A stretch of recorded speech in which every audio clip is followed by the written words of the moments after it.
Isaías, capítulo 28.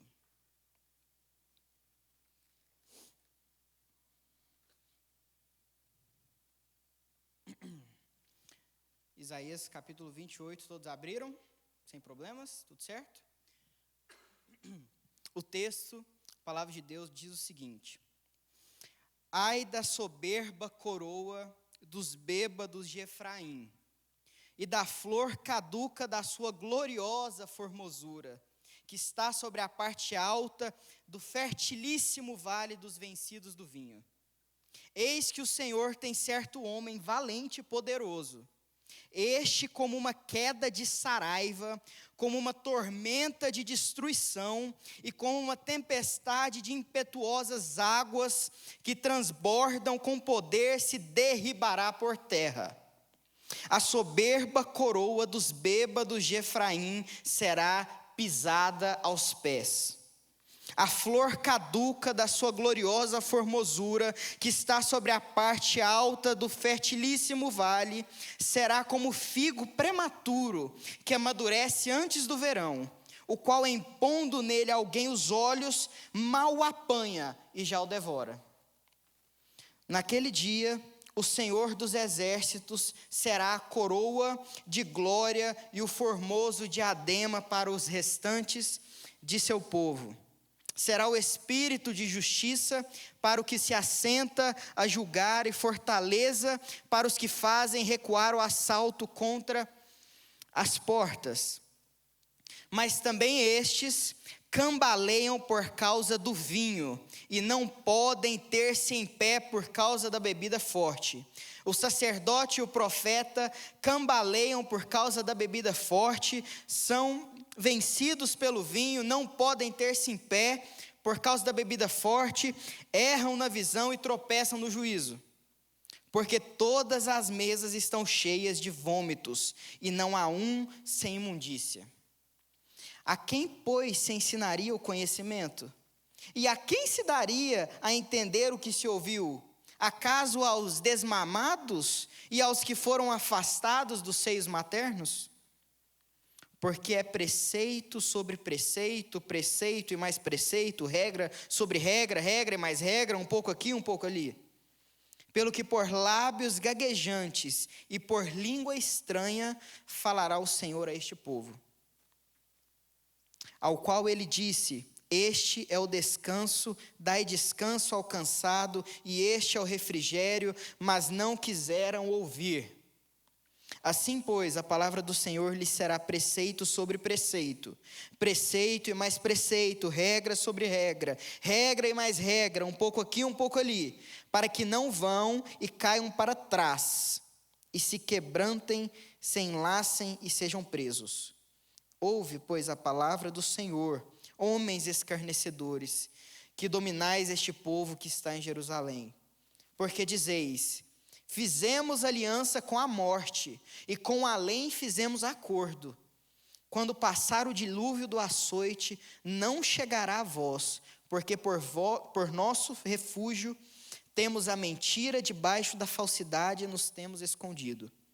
Portanto, assim diz o Senhor Deus: Eis que eu assentei em Sião uma pedra, pedra já aprovada, pedra preciosa, pedra angular, solidamente assentada, aquele que crer não foge.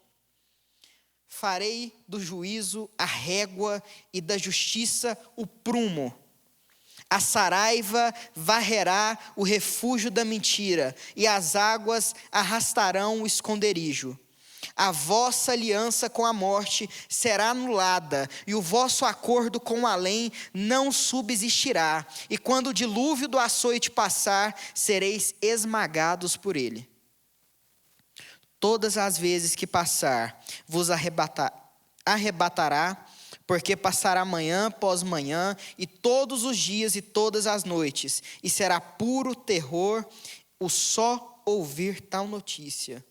Porque a cama será curta demais, que ninguém se poderá se estender nela, e o cobertor tão estreito, que ninguém se poderá cobrir com ele. Vamos orar mais uma vez? Senhor, meu Deus, muito obrigado por essa palavra, Pai, palavra do Senhor, palavra que ainda hoje é viva em nossos corações, palavra de confronto, de exortação, Pai. Senhor, meu Deus, o Senhor colocou essa palavra no meu coração, que os meus irmãos aqui presentes hoje possam estar com seus corações entregues na Tua presença, aos Teus pés, Pai.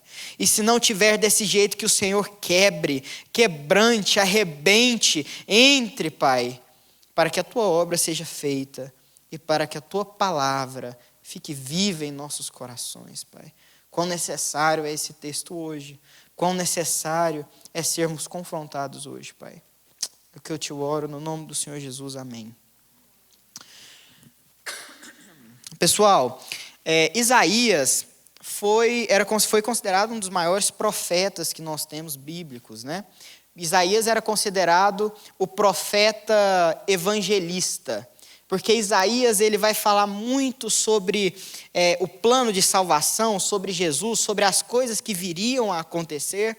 Isaías, no meio disso tudo, é um texto que também tem muitos ensinamentos dogmáticos e de doutrina. Então, Isaías está para o Antigo Testamento, assim como Romanos está para o Novo Testamento. E Isaías é um livro muito rico. Quem escreve é o profeta Isaías, filho de Amós. É um profeta que provavelmente tinha uma família muito importante, porque a gente vê no texto que a família dele é citada com nomes. Então, quando isso acontece é porque a pessoa era de uma família importante. Ele tinha relação com os entes políticos da época e religiosos. Então, provavelmente ele era alguém importante na sociedade. E Isaías ele é chamado, ele é comissionado de uma forma muito particular no templo para ser profeta e boca de Deus para aquele povo naquela época. Isaías, ele morava em Judá, Jerusalém.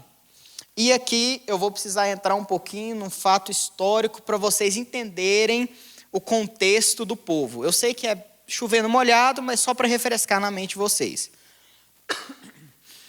Samuel foi o último juiz do povo de Deus. E depois o povo clamou para mudar o governo. E Deus falou, tá bom, vocês querem que mude o governo para o governo que os outros povos estão aderindo? Então beleza, vou mudar. Qual que era o governo? Era um governo de reis.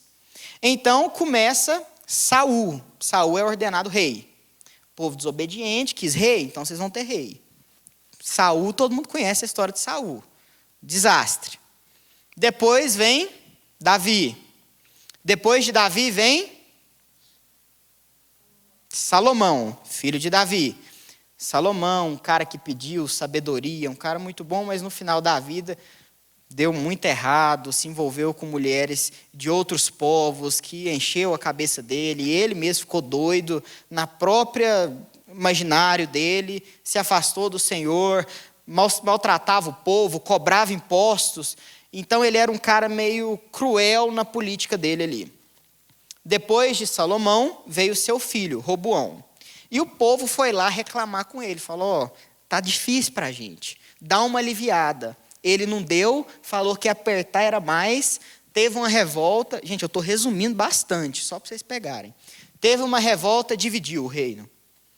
Judá e Israel. Israel, reino do norte. Judá, reino do sul. Capital de Israel, Samaria. De Judá, Jerusalém. Beleza? O que vocês precisam saber então? Época dos reis, depois dividiu o povo. Roboão ficou com o pessoal, Jeroboão foi com outro. Jerusalém, ficaram 10 tribos. Vocês lembram que eram 12?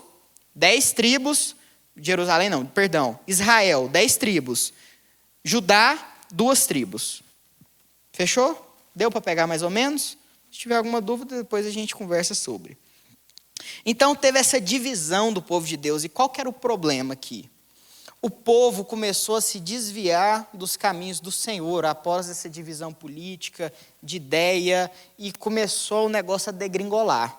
Degringolar mesmo. O povo, tanto de Israel quanto de Judá, se afastou muito de Deus. Idolatria, pecado, tudo que vocês imaginarem.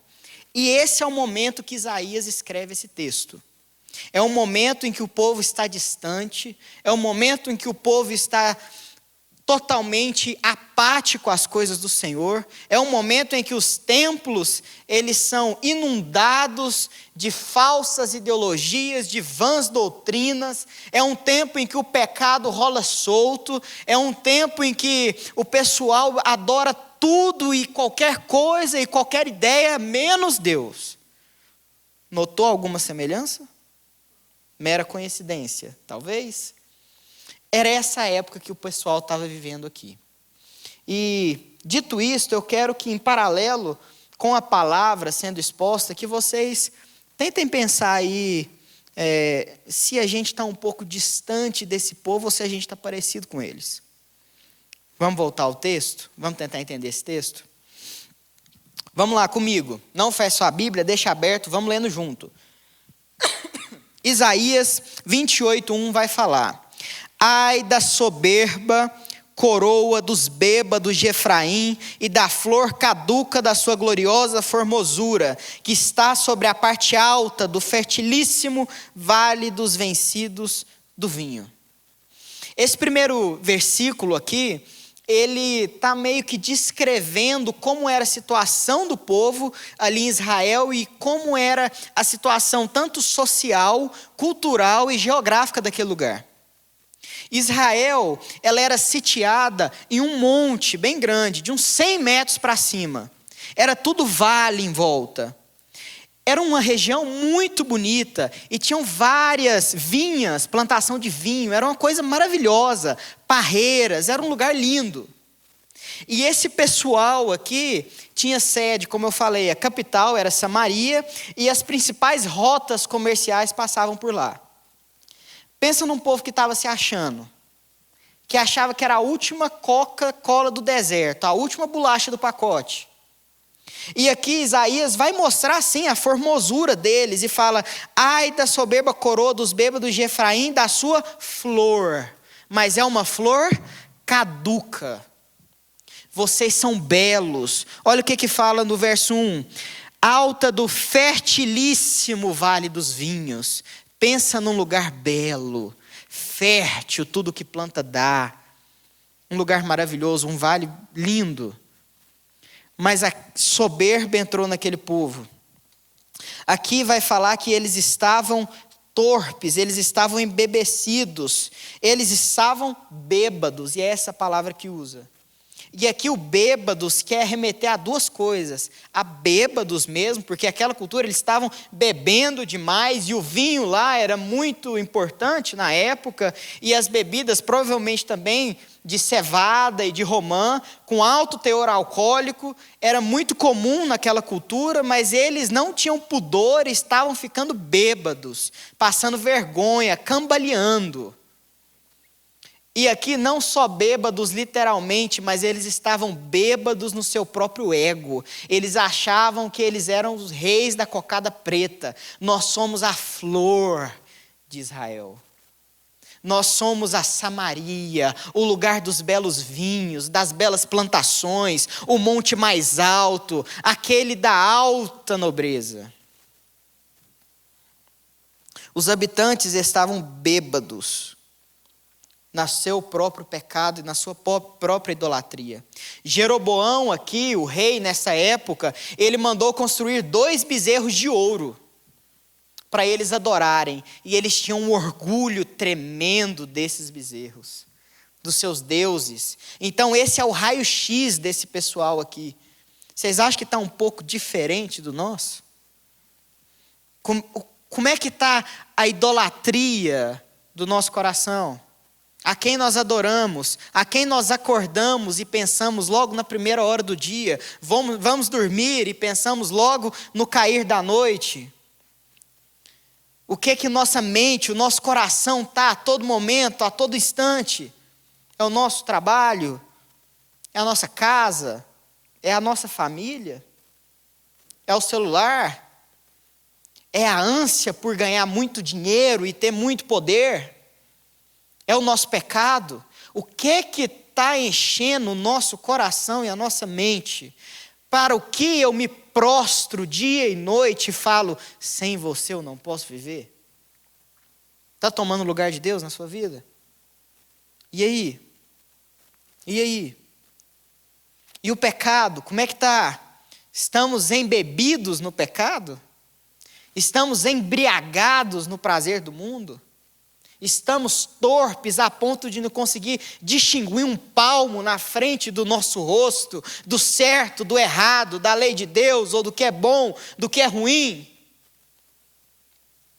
Estamos mortos espiritualmente, igual esse povo? E aí?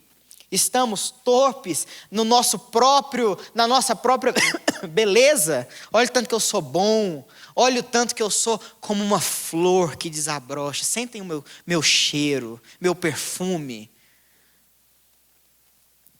Esse era o raio-x desse povo. E isso é muito atual para a gente hoje. Mas vamos seguir.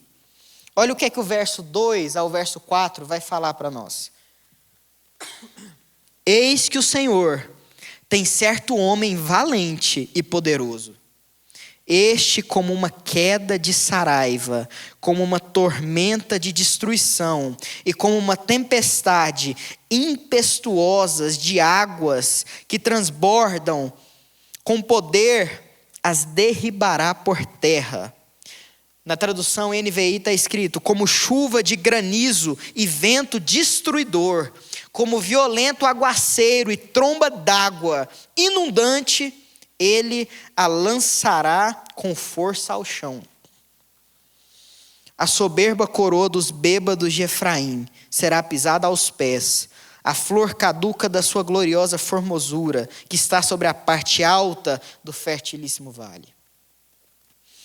A Bíblia aqui, Isaías, falando em nome do Senhor, está dizendo: o Senhor vai enviar aquele que irá destruir o reino de Israel, porque este está longe do Senhor. E quem que era essa pessoa que a Bíblia iria, que Deus iria enviar? Gente, é muito louco isso, porque esse daqui, como eu falei, é um texto profético. Logo mais o que acontece? Adivinha? A Síria faz um cerco em volta de Israel. Lembra que eu falei que é um vale em volta, e é no alto de um monte, cercam eles, sabe por quanto tempo? 3 anos cercados. E o comércio? Como é que fica? E o sustento? E logo depois desses 3 anos de cerco, a Síria invade Israel e leva esse povo cativo. E a palavra do Senhor já havia avisado: mudem, porque o Senhor vai enviar um homem valente e poderoso para destruir vocês como um vendaval. Vocês não vão nem saber o que passou. Vocês estão achando que vocês são a flor maravilhosa. Deixa eu falar uma coisa para vocês. Eu vou fazer chover granizo em cima. E a flor vai ser esmagada. Sabe por quê? Sabe como que é essa flor de vocês? É a mesma coisa de uma flor na mão de um bêbado. Vocês estão quebrados. Vocês estão podres. Podres. O personagem em questão aqui então vai ser o rei da Assíria. O rei que invade na época era Sargon II, que capturou e invadiu a cidade. A cidade perderá a sua beleza e a sua fortaleza e ficará desprotegida. Olha o que ele fala depois quando segue. Ela será como figo maduro, que antes da colheita a pessoa vai botar o olho e já vai apanhar. Sabe o que isso quer dizer? Quer dizer o seguinte: os seus inimigos vão te devorar avidamente. Sabe quando você está com muita fome, você bate o olho e você já voa, igual um bicho em cima? Vai ser isso. A Síria vai te devorar, porque você não foi fiel com o Senhor. E olha só que trágico. Eles foram dominados pelos assírios em 722 a.C. Depois eles caíram na mão dos babilônicos. Depois eles foram recolonizados pelos gregos. Depois eles foram recolonizados pelos romanos. E a vida desse povo, longe de Deus, não teve sossego. Porque a cama é estreita demais e o cobertor é curto demais para quem vive longe de Deus. Não tem descanso, não para, A invasão não parou, não parava. Vinha invasão, era uma cacetada. Vinha Babilônia, que era outra. Vinha Assíria, era outra. Vinha grego, era outra. Não para. Porque quem está longe do Senhor não tem descanso. Não tem descanso. Mas o texto continua, do verso 5 ao verso 6. Olha o que diz.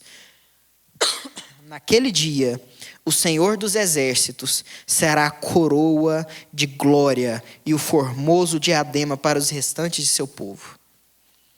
Para o remanescente do seu povo. Será o espírito de justiça para o que se assenta a julgar e fortaleza para os que fazem recuar o assalto contra as portas. Aqui o texto está dizendo, vocês estão achando que vocês são a coroa? Vocês estão achando que vocês são o epicentro do mundo? E aqui vocês podem notar bastante semelhança com muitas teologias que a gente escuta por aí. Você está achando que você é o centro? Deixa eu te falar um negócio, só um tem esse lugar, é Deus, é Cristo. E ele fala, naquele dia, o Senhor dos exércitos será a coroa da glória. Não tente usurpar o lugar que só pertence ao único Deus. Porque será cobrado. Como esse povo aqui está fazendo. O ego dele está à frente, o ego dele está no centro, o pecado dele está manchado. E eles não estão percebendo é nada. Não estão percebendo é nada. Mas continua, versos 7 a 9, lê comigo. Mas também estes, os remanescentes, que é o que a gente leu, e quando ele fala dos remanescentes, que é aqueles que ainda permanecem na palavra, no Senhor, provavelmente aqui o texto estava falando sobre Judá. Lembra que eu falei? Divisão dos dois. Aqui ele está falando de Israel. Israel que é Samaria. Quando fala de Efraim, a tribo de Efraim, está querendo falar de Samaria, Israel. Aí ele fala dos remanescentes, que é os que continuaram, que é Judá na época do rei Ezequias, que foi um rei temente ao Senhor. Só que olha a treta. Logo depois vem outro rei e o povo desvia tudo de novo. A história de Judá é assim, é um vai e vem, vai e vem. E olha o que ele vai falar agora com relação aos remanescentes, com relação a Judá, aquele povo que estava andando com o Senhor, aquele povo que estava perto do Senhor. Presta atenção no que ele vai falar desse povo agora. Mas também estes, os remanescentes, cambaleiam por causa do vinho e não podem ter-se em pé por causa da bebida forte. O sacerdote e o profeta, gente, olha que pesado isso. O sacerdote e o profeta cambaleiam por causa da bebida forte, são vencidos pelo vinho, não podem ter-se em pé por causa da bebida, porque todas as mesas estão cheias de vômitos, e não há lugar sem imundícia. A quem, pois, se ensinaria o conhecimento, e a quem se daria a entender o que se ouviu? Acaso os desmamados e os que foram afastados dos seios maternos? Judá caiu nos mesmos pecados de Israel e foi contaminada. A gente pode ver isso em 2 Reis 17, 2 Crônicas 36. Portanto, estavam sujeitos à mesma punição do Senhor. O sacerdote e o profeta se embriagavam e caíam no seu próprio pecado e no seu próprio ego de falar, eu sou bom, eu sei o que é certo e não me interessa mais. E vocês lembram que a bebida forte no Antigo Testamento era proibida para os profetas e para aqueles que tinham voto de Nazireu.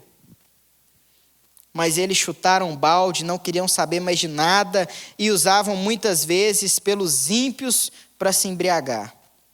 E se referindo mais comumente a bebidas fermentadas, fortes demais, chacá, que o texto quer dizer aqui, que eram bebidas muito fortes, que eram justamente para ficar bêbado, cair, passar vexame e sair de si. Que profeta é esse? Que pregador é esse? Que líder é esse? Também estavam embriagados estes pelo orgulho, pelo poder, pelo dinheiro, pelo suborno, pela idolatria, que os tirava totalmente do centro da vontade de Deus. Está muito distante? Não, né? Em outras palavras, eles eram completamente corruptos na sua vida particular e na doutrina religiosa. Embriaguez e vômitos pode ser entendido aqui como imundícia, sujeira, podridão, onde quer que você visse. Não tinha lugar que salvava ali. Está muito diferente das pessoas que a gente vê aí, do compromisso que líderes estão tendo. E líder, quando eu falo líder aqui, entenda, se você ajuda no reino de Deus, contribui com a sua obra, para você, viu? Ah, não, eu só vou na ajuda comunitária lá quando tem no projeto, não sou líder não, tá tudo certo. Não, eu só toco um louvor. Líder, as pessoas olham para você, as pessoas estão esperando testemunho. E aí? Está muito diferente de pessoas descompromissadas que estão embriagadas pelo poder, pelo dinheiro, pelos seus próprios prazeres. Não está muito diferente da gente. E aqui ele vai continuar falando: a quem, pois, ensinaria o conhecimento? E aqui tem quem está dizendo essa frase, são justamente esses líderes e esse povo de Deus confrontando Isaías e falando: não, Isaías, mas e aí? Quem você acha que vai ensinar então? Vai ensinar para quem? Para os bebês? Nós é que somos a nata. E aí? Ah, eu faço isso mesmo, mas e aí? Quem vai tocar no louvor? Eu que toco bem. Eu que canto bem. Eu que prego bem. Eu é que vou lá e arrecado um monte de coisa. Vai me substituir? Eu sou insubstituível. É não? Não é. E o Senhor, Ele preza por zelo pela sua palavra. E Ele é muito criterioso nisso. Não vai ser eu, não vai ser você, não vai ser ninguém que vai envergonhar o Evangelho. Não vai. Mas Ele continua. Olha o que Ele fala. No verso 10 a 15. Porque é preceito sobre preceito, preceito e mais preceito, regra sobre regra, regra e mais regra, um pouco aqui, um pouco ali. Pelo que por lábios gaguejantes e por língua estranha falará o Senhor a este povo ao qual ele disse: este é o descanso, dai descanso ao cansado, e este é o refrigério, mas não quiseram ouvir. Assim, pois, a palavra do Senhor lhes será preceito sobre preceito, preceito e mais preceito, regra sobre regra, regra e mais regra, um pouco aqui, um pouco ali, para que vão e caiam para trás e quebrantem-se, se enlacem e sejam presos. Ouve, pois, a palavra do Senhor, homens escarnecedores, que dominais este povo que está em Jerusalém. Aqui, o texto está sendo muito enfático e às vezes você pode não perceber isso e falar: Rubens, eu não entendi esse texto. Regra sobre regra, preceito sobre preceito, preceito acima de preceito e regra acima de mais regra, um pouco aqui, um pouco ali, o que isso quer dizer? É muito louco quando você pega no hebraico esse texto e sabe o que isso daqui é? Um jingle, sabe jingle de propaganda, música para ficar na cabeça, para repetir várias vezes? É isso, quando você pega no hebraico, fica uma repetição tão estranha que quase não dá para entender na língua. O que o texto está querendo dizer com isso daqui é, trazendo para a nossa linguagem de hoje, sabe o que vocês estão escutando quando o meu servo prega e exorta vocês? Blá, blá, blá. É isso que vocês estão falando da palavra de Deus. Blá, blá, blá, regra sobre regra, preceito sobre preceito, preceito em cima de preceito, regra em cima de regra, e um aqui e outro ali. O que ele está querendo dizer é, para vocês, a minha palavra é blá, blá, blá. Conversa com Batman, continua falando aí sozinho, que eu não estou nem aí para você. Esse é o raio-x desse povo aqui. Está muito diferente da gente? Pessoas que quando a palavra do Senhor é aberta, olham e falam, blá, blá, blá, lá vem de novo. Nossa, lá vem encher o saco. Lá vem falar que não pode. Está muito distante. E se nós não somos aquela pessoa que fala, como é que está o nosso sentimento, o nosso coração? Quando a palavra do Senhor confronta e você fala, tá, de novo isso. Troca o disco. Blá, blá, blá.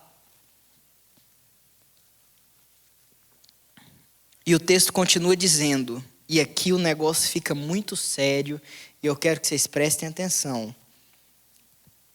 Pelo que por lábios gaguejantes e por língua estranha falará o Senhor a este povo.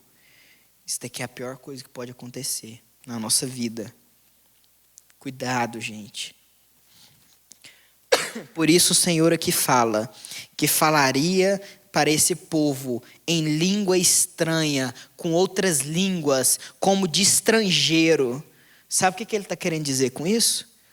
Agora, quando eu falar com vocês, vocês não vão me entender. Já que vocês não querem entender a minha palavra, já que vocês estão tratando isso daqui como blá, blá, blá, quando a minha palavra for aberta, vai soar como língua estranha. E isso não vai fazer o menor sentido na sua cabeça, porque eu vou te confundir. Eu vou falar numa língua estranha, numa língua estrangeira, que você não vai entender potoca nenhuma. Olha que coisa pesada. A palavra do Senhor vai ser aberta na sua frente, vai ser exposta, pregada, e vai entrar por aqui e sair por aqui. E vai servir para uma coisa, porque a palavra de Deus nunca vem vazia, para condenação. Porque para o seu entendimento será como língua estranha. E olha que interessante, Paulo vai citar esse versículo lá em 1 Coríntios 14, 21. Ele vai citar esse verso 11, de línguas estranhas. E, portanto, isso daqui é um lembrete fiel do texto, por isso que a gente tem que ver o contexto, de todo o texto que a gente for analisar, de que línguas estranhas, desconhecidas, não sem interpretação, não são a saudação de Deus a uma congregação crente, mas a sua repreensão a uma congregação não crente. Pesado. Sabe o que ele está falando? Sabe o que Paulo quis dizer com isso? Olha aqui. Quando o negócio estiver suando estranho, quando a palavra de Deus não faz mais sentido para você, é porque a linguagem mudou. É língua estrangeira, é língua estranha. E isso não é para crente, não, é para descrente. Isso não é para quem está andando com Deus, não, é para quem ele está puxando a orelha. Isso não é para quem está do lado dele, não, é porque para quem está recebendo condenação e não salvação. Gente, olha o castigo desse povo. Pesado demais. Você não vai ter mais chance de ouvir quando eu falar. Porque quando eu falar, não vai fazer sentido para você, porque a língua será estranha, porque você vendeu os meus princípios, porque você cuspiu na minha palavra, porque você virou as costas para mim, porque você não quer relacionamento comigo, e você negou o meu amor. E por isso agora as minhas palavras de salvação se tornam de morte. Pesado, pesado. Mas o texto continua. E fala, no final, portanto dizeis, olha o que o povo falava, presta atenção. Fizemos aliança com a morte, e com o além fizemos acordo. Quando passar o dilúvio do açoite, não chegará a nós, porque por nosso refúgio temos a mentira e debaixo da falsidade nos temos escondido. O profeta Isaías está falando aqui, vocês, com o pecado de vocês, com o ego de vocês, achando que vocês são demais, embebedados no pecado, no poder, achando que vocês são o máximo, na bebedeira, na prostituição, vocês fizeram pacto, aliança, acordo com a morte e com o além. Aqui o texto pode estar se referindo muito claramente a deuses da morte, deuses pagãos da morte. Vocês fizeram um pacto com deuses da morte, do Hades, do além. E vocês não vão prevalecer. E no final diz: se enganam achando que os deuses a quem vocês estão servindo, sejam vocês mesmos, sejam ídolos, sejam seus próprios prazeres, vão livrar vocês. E é porto seguro. Se enganam. Porque no fim, não vai ter pacto, não vai ter aliança que não seja com Deus, que prevalecerá. Porque tudo será quebrado e despedaçado aos pés de Deus, aos pés do Altíssimo, aos pés do Santo dos Santos. Mas o texto continua. Continua. Não acaba não. Vocês estão vendo, né? Tanto que o trem é isso aí. Estão notando as semelhanças? Estão conseguindo pegar? Ótimo. E o texto continua do 16 ao 22 dizendo: portanto, assim diz o Senhor: eis que eu assentei em Sião uma pedra, pedra já provada, pedra preciosa, pedra angular, solidamente assentada, aquele que crer não foge, jamais será abalado. Eis que põe em Sião uma pedra de tropeço e rocha de escândalo, é a que diz na NVI, e aquele que nela crê não será confundido. Farei do juízo a regra e da justiça o prumo, a saraiva varrerá o refúgio da mentira, e as águas arrastarão o esconderijo. A vossa aliança com a morte será anulada, e o vosso acordo com o além não subsistirá. Não tem adoração, não tem pacto, não tem nada que vai subsistir, que vai existir na presença do Altíssimo. E quando o dilúvio do açoite passar, sereis esmagados por ele. Olha o que o verso 20 fala: porque a cama será tão curta que ninguém se poderá estender nela, e o cobertor tão estreito que ninguém se poderá cobrir com ele. No verso 20, Isaías vai fazer agora uma metáfora sobre a situação que resume esse povo, sobre tudo o que está acontecendo aqui. E eu lembrei desse texto, esse tempo, porque há 2 semanas atrás, eu estava no plantão, num hospital, em ginecologia e obstetrícia, e a gente tem a salinha lá dos internos, que a gente dorme, tudo certo. Aí a gente vai revezar, e eu e meu amigo subimos para o quarto, estava na nossa hora de descanso, era 3 da manhã, a gente subiu, e a gente deitou na cama. E a cama era estreita. E o primeiro comentário que ele fez comigo: nossa, meus pés estão tudo para fora. E olha que eu tenho 1,71 m. E vale uma ressalva aqui, falar um é importante para quem tem 1,70 m, tá? Para você que tem 1,90 m, talvez não, mas para mim é. Pensa quem tem 1,80 m, 1,90 m, que já não passou por isso. E adivinha, para dormir lá, eu falei, eu não vou ficar dormindo com cobertor, travesseiro, que todo mundo usa. Levei um cobertor, aquele de avião. Estreito demais. Toda hora que eu virava, o negócio saía. E estava um frio aquele lugar, gente, essas noites. Estava um frio. Que eu falava, meu Deus do céu, foi a pior noite que eu já dormi. Uma cama estreita, uma cama curta e um cobertor estreito demais. Sabe o que é isso? Noite mal dormida. Você não tem paz, você vira para um lado, tá ruim, você vira para o outro, tá ruim, você senta, tá ruim, você deita, tá ruim, você vira de barriga para baixo, tá ruim, você vira de barriga para cima, tá ruim. Isso é que Isaías, com essa metáfora, está querendo dizer aqui para o povo, e ele está querendo falar o seguinte: povo, se arrependa e volta para o Senhor. Porque se vocês não fizerem isso, a vida de quem vive longe de Deus, fora da presença do Senhor, a cama sempre vai ser curta demais e o cobertor sempre vai ser estreito demais. Você não vai ter paz. Você não vai ter paz. Você pode muito bem ter o melhor emprego, você pode casar ou namorar com a pessoa que você sempre sonhou, você pode ter os apoios de todos ao seu redor, você pode fazer a sua faculdade do sonho, você pode passar na sua pós-graduação do sonho, no mestrado do sonho, doutorado, pós-doutorado, livre docência, você pode ter apoio de todos ao seu redor, você pode ter poder sobre pessoas e patrimônios, você pode ser benquisto, ser popular, ser querido, achar que é insubstituível, você pode ser alvo de inveja das pessoas, você pode viver em uma Disney particular. Mas sem Deus, a cama sempre vai ser estreita e o cobertor vai ser sempre curto demais.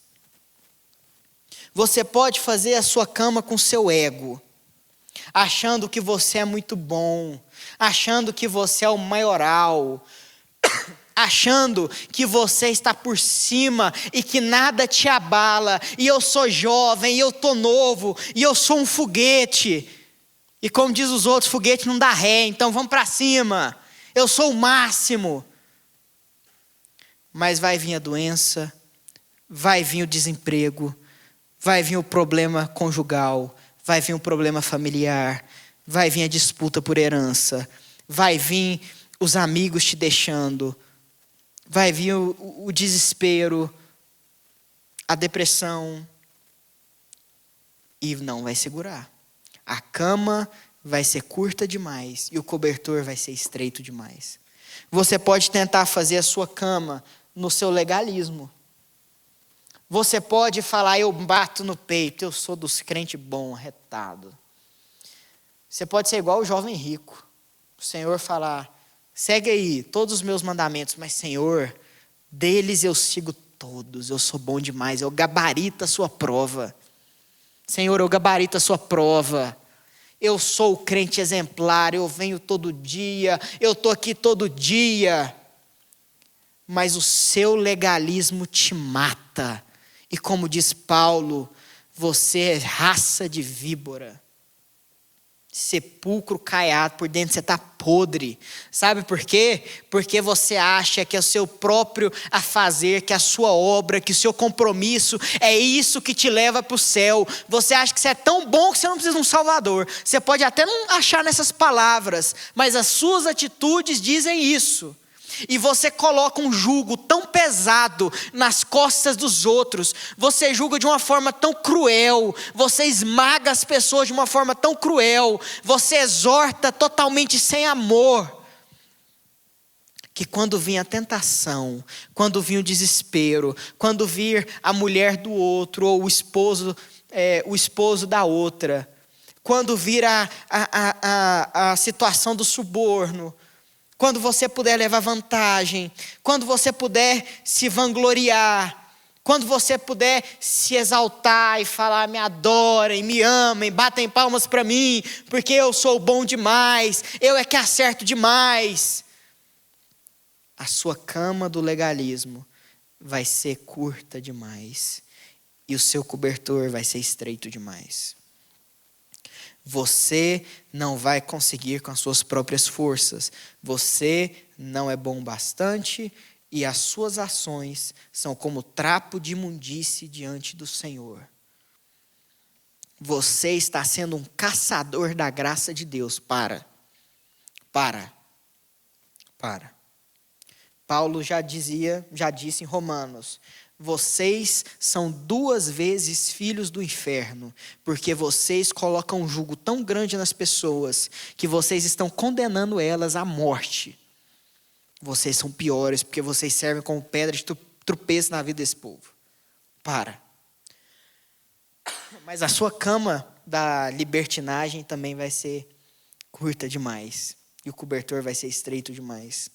Se você acha que a sua liberdade é o seu maior tesouro, se você pega o evangelho e a Bíblia, e você é aquele famoso crente self-service, você só pega o que você quer, você separa, não, esse daqui eu não gostei não, não, esse daqui eu não vou seguir não, mas não, esse daqui eu gostei, esse daqui é bom. Se você está criando um Jesus do seu imaginário, para. Se você está criando um cristianismo conforme os seus próprios ideais, suas próprias doutrinas ideológicas, as suas próprias vãs filosofias, para.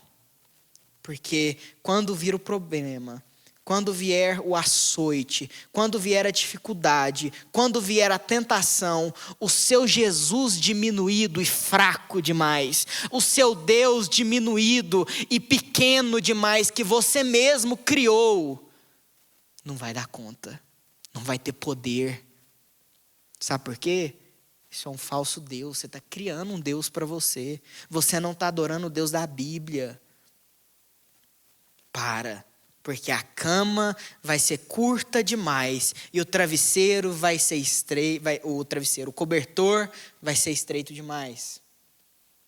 Na mesma forma da cama da religião, na cama da moral, na cama das justificativas para anular sua culpa. Que você fala, não, mas também, né? Nossa, aquela mulher era bonita demais. Aí eu traí, mas não foi muita culpa minha. Ela veio para cima de mim. Não, mas aquele cara, meu marido também, meu esposo, meu namorado, não me dava atenção, não me dá carinho. Ele deu. Nossa, mas olha essa proposta aqui. É dinheiro fácil, eu vou negar? Eu não tenho culpa. A cama vai ser estreita demais para a culpa que você vai carregar. E o cobertor, ele vai ser curto demais. Você não vai ter uma noite de sono. Você não vai ter paz. Você vai tentar cobrir de um lado e vai descobrir do outro. Você vai tentar acudir a sua casa, a sua família, e o seu emprego vai desmoronar. Você vai trabalhar incessantemente para pagar suas contas. E sua mulher, seu esposo vão estar chorando lá em casa porque não me dá atenção, porque esse casamento é destruído. Os filhos, vai tudo despedaçar. A família, o pai, a mãe, vai dar problema e você vai tentar cobrir, você vai tentar se esforçar, mas sempre vai estar descoberto uma parte, porque o cobertor ele é estreito demais, não dá, a conta não fecha, os pés vão ficar de fora, porque se os pés não ficam, a cabeça fica, você não vai poder girar um pouquinho para o lado, porque senão você cai. A conta da vida não vai fechar. E você vai ser eternamente amargo, dizendo, de que vale isso daqui? De que adianta isso daqui? Que jogo sádico e cínico é a vida? Gente, porque se a gente estiver longe de Deus, numa cama estreita, curta e num cobertor estreito, você vai achar que a vida é uma grande piada sem graça. E que a gente está sendo feito de palhaço. Porque aqueles que estão longe do Senhor não vão ter sossego. Não seja como o povo de Samaria e como o povo de Judá, que se vangloria na cama do eu, no cobertor da libertinagem ou do legalismo. Mas tem uma saída. Só há uma cama que você pode repousar a sua cabeça, onde o monstro da culpa e do alto flagelo perde a força, onde o seu ego é desinflado, onde as vãs filosofias, as crenças variantes e seus dogmas humanos morrem, onde os seus pecados são lavados, é na cama da graça, é no cobertor do sangue de Jesus. Nessa cama você tem espaço para esticar a perna, nessa cama o cobertor não sai de um lado. Nessa cama, o velho homem deita e eis que tudo se faz novo. Nessa cama você abraça um travesseiro, o travesseiro do perdão, aconchegante. Nessa cama você repousa sua cabeça no colo de Cristo. E não nas circunstâncias. Nessa cama a morte é como um piscar de olhos, mas a vida é como um despertar de domingo, com o sol radiante, com os pássaros cantando e o barulho de um riacho no fundo. Nessa cama somos sarados, remidos, perdoados, transformados, renascidos no Espírito, nessa cama nos tornamos filhos de Deus. E é essa cama que você vai ter paz, e que apesar do que estiver acontecendo, você vai falar: aqui eu tenho descanso, aqui tudo faz sentido, aqui está no controle de Deus, aqui o Senhor é quem me aconchega. É na cama da graça e no cobertor do sangue de Jesus. E ele termina o texto no verso 16 falando: e eis que coloco no meio de Sião a pedra angular. Quem é a pedra angular que Romanos fala, que 1 Pedro fala? É Jesus, a perfeita, a única que pode servir de base, aquela que todos nós temos que estar fincados e que não seremos retirados dela. A profecia maior desse texto é: Jesus é a solução. Eles acham que a mentira e os falsos deuses eram um grande refúgio, que os seus pecados eram o meio deles ficarem torpes para essa vida péssima, que o seu prazer era a válvula de escape, que seus deuses eram deuses que escutavam. Mas não. O único refúgio é Jesus. É o verdadeiro Deus imutável. É aquele que é levantado, que já foi aprovado e que é perfeito. É aquele que não vai te desprezar, é aquele que te vai acolher, é aquele que vai mudar você. É aquele que já pagou a sua dívida de morte. É aquele que recebeu toda a ira de Deus naquela cruz, no meu e no seu lugar. É aquele que te chama para uma comunhão hoje. Louvado seja o nome do Senhor por isso. E diante dessa palavra eu tenho 3 aplicações rápidas e desafios para vocês. Primeiro, se você está longe do Senhor, como aqueles de Israel, bêbados, torpes, confiando nos seus próprios valores, ou imersos no pecado, acorde, se arrependa, volte. A cama sempre será curta e o cobertor sempre será estreito demais. Líderes, se você é envolvido com a igreja, se você trabalha, se você é uma referência, se você discipula, se você tem pequeno grupo, se você participa, se você é ativo, líderes, todos envolvidos na obra do Senhor, vocês devem ser o último remanescente para ensinar, exortar e acolher. Se você está como os líderes de Judá, pare e volte. A palavra do Senhor diz: a quem muito é dado, muito é cobrado. Cuidado, cuidado. Pare antes que Deus comece a falar em uma língua estranha para você. E aí vai ser difícil você entender isso daqui. Pare antes que a palavra fique de uma forma que você não consiga entender mais. E fique numa língua estranha. E você vai virar gente estranha, de um povo estranho, sem casa e sem filiação. Pare. Se você não entregou sua vida a Jesus ainda, pare e pense. Antes que a palavra comece a soar em uma língua estranha. 3. Não deite em nenhuma cama e não se cubra com nenhum cobertor, se não for o da graça e se não for o do sangue de Cristo. Qualquer outro será curto demais e estreito demais. Vamos orar? Senhor, meu Deus, muito obrigado por essa palavra, Pai. Palavra tão difícil, palavra tão pesada, palavra que judia, mas é palavra para o nosso bem.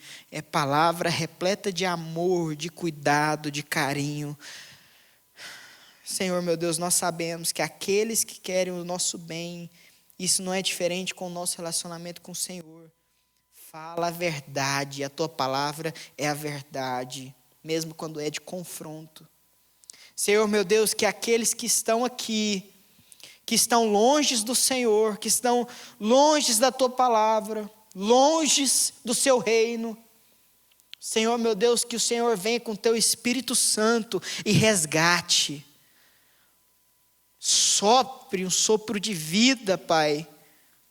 Senhor, meu Deus, o Senhor é o Deus dos milagres, e nós sabemos que o maior milagre é quando um coração é convertido à tua palavra. Senhor, meu Deus, esquadrinhe o nosso andar e os nossos pensamentos, faça um raio-x de nós, e veja se tem algum caminho mau. Senhor, meu Deus, desperte em nós com essa palavra, se nós estamos torpes, bêbados, embriagados no pecado, no nosso ego, nas vãs filosofias.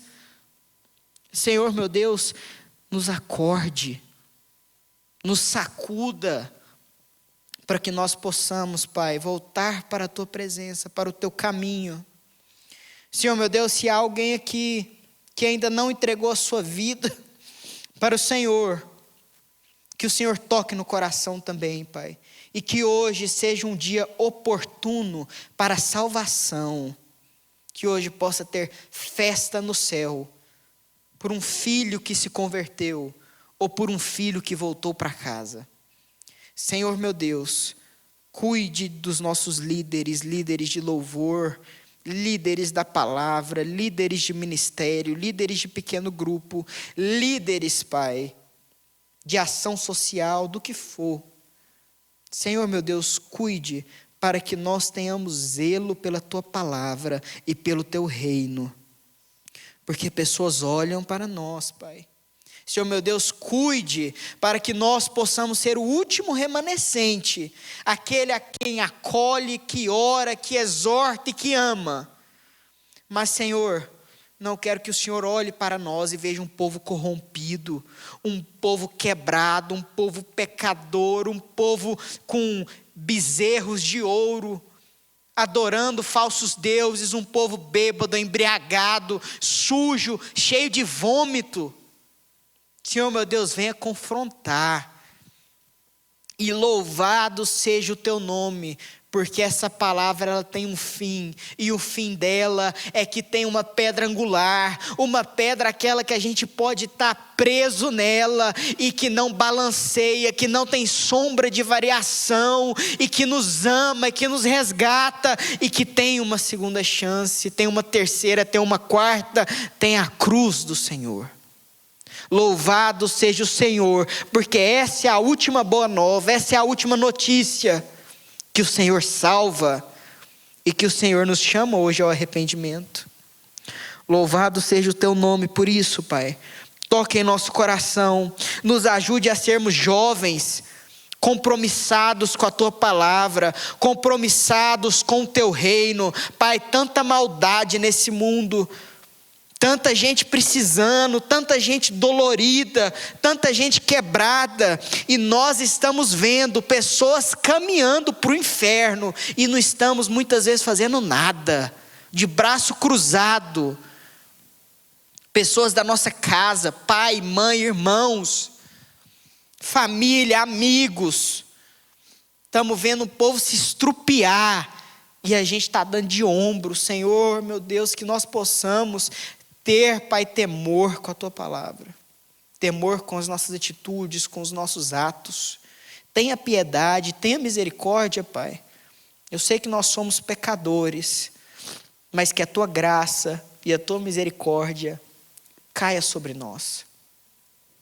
Senhor, meu Deus, faça uma metanoia em nós, que nós possamos virar 180 graus para o lado do Senhor, para o rumo da cruz, para a nossa missão, que é pregar essa palavra tão linda, cuidar de pessoas, amar pessoas, e estarmos em comunhão na eternidade com o Senhor.